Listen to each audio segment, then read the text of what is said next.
What should we say is the difference between a hero and an anti-hero? I talked about the hero in a previous video, and I explained how the ultimate conclusion I came to is that the hero is the ultimate embodiment of positive will to power. The hero has values that he won't stray from, and an unbreakable will that drives the villain insane and ultimately leads to his demise. In other words, the hero is by definition triumphant. A hero that is not triumphant is either a martyr or a fool. The knight who gives his life to protect the town from the dragon for a few more years, that's a martyr. The incompetent warrior who seeks out the dragon only to get destroyed is a fool. But the person that vanquishes the dragon for good, which, mind you, doesn't necessarily entail killing, is the hero. Okay, so where does the anti-hero stand? The Wikipedia entry says, an anti-hero is a main character in a story who may lack conventional heroic qualities and attributes such as idealism, courage, and morality. Although anti-heroes may sometimes perform actions that most the audience considers morally correct, their reasons for doing so may not align with the audience's morality.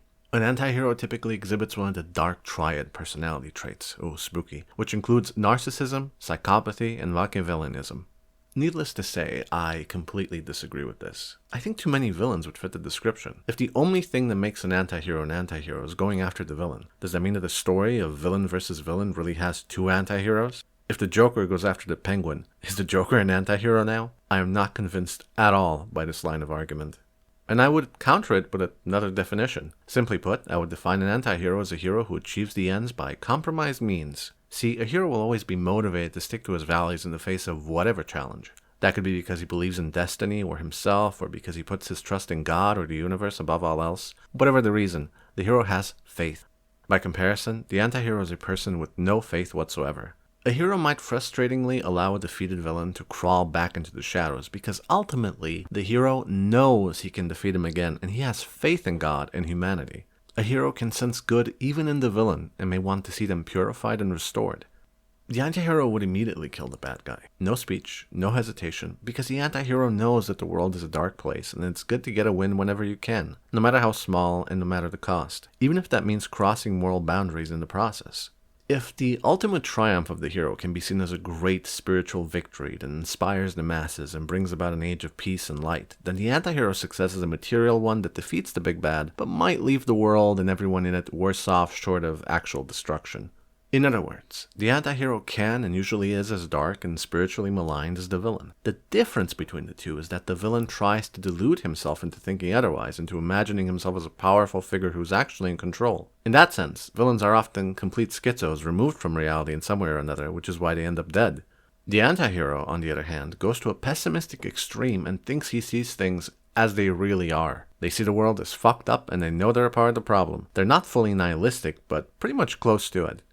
Even beyond that, there is one key difference between the anti-hero and the villain, namely that the anti-hero still recognizes societal norms. The anti-hero will never think that torturing someone to get answers is the right thing to do. It's just that they'll do it anyway since they think that the threat of the villain justifies it. Careful though, because I think a lot of storytellers take this one too far. The anti-hero is not some Malthusian gigabrain and doesn't make utilitarian judgments. If the villain happened to be holed up in a residential building, there's a 0% chance that the anti-hero will ever suggest blowing up the whole thing just to get the baddie. So long as innocent lives can be saved, they will do anything to save them. In fact, the anti-hero is very likely to break the chain of command to stop that from happening or even murder the people who want to make it happen regardless of the legal trouble it would bring. The anti-hero would never sacrifice innocent people because a vague calculation made in the abstract shows it's beneficial. But we could consider a very different scenario. A villain is holed up someplace again, except this time it's a high security building and a guard stands in the way of the anti-hero getting inside and getting to the baddie. Would the anti-hero harm the security guard?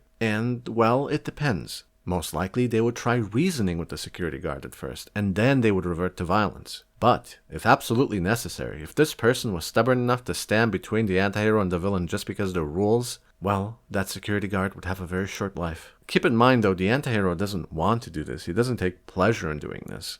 It wouldn't be his first idea, but if it became apparent this is the only way to get to the villain, he would absolutely do it. He would kill that security guard. We mentioned that the anti-hero would never agree to harm innocents in the abstract. But the moment it stops being abstract, the moment you stand in the way for whatever reason, you will become an impediment for them getting to their target, and you will be perceived as lending aid and will be dealt with.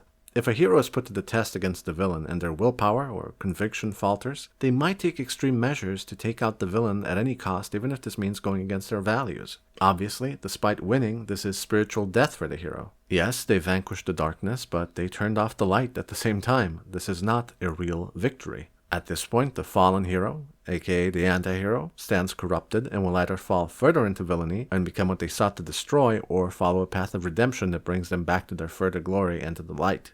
On a final note, I want you to remember that no matter what it says on Wikipedia, anti-heroes are driven by a sense of morality. For example, 007 is a hero, but he can be an anti-hero. He might lie, cheat, steal, and deal with people in whatever way he finds necessary because he's ultimately trying to get the bad guy and do the right thing. Now let's try a counterexample. Is Agent 47 an anti-hero? Let me just tell you now, no, he's not. Even if you consider the perfect scenario where 47 doesn't lay a hand on any innocent and only kills the bad guy, he's not really driven by a sense of morality. 47 is a contract killer. He's a villain, pure and simple. And this would be true even if, in the abstract, the people 47 kills are worse than the people 007 targets.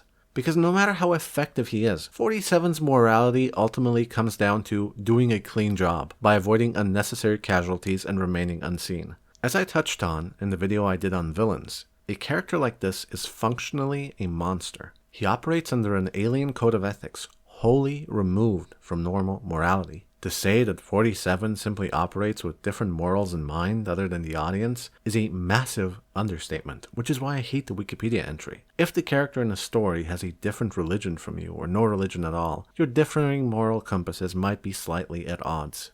But this is not the case with Agent 47. 47 doesn't even have a sense of morality. He has a work ethic. That's about it.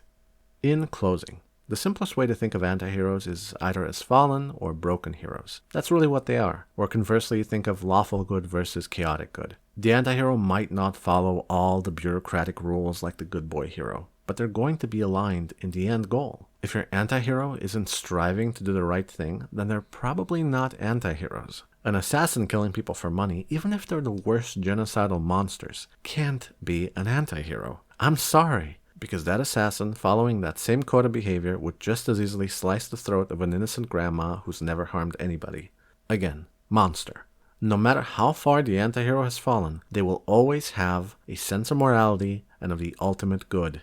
An antihero would never do an evil thing for selfish reasons, like, say, telling you to please like and subscribe if you enjoyed this video.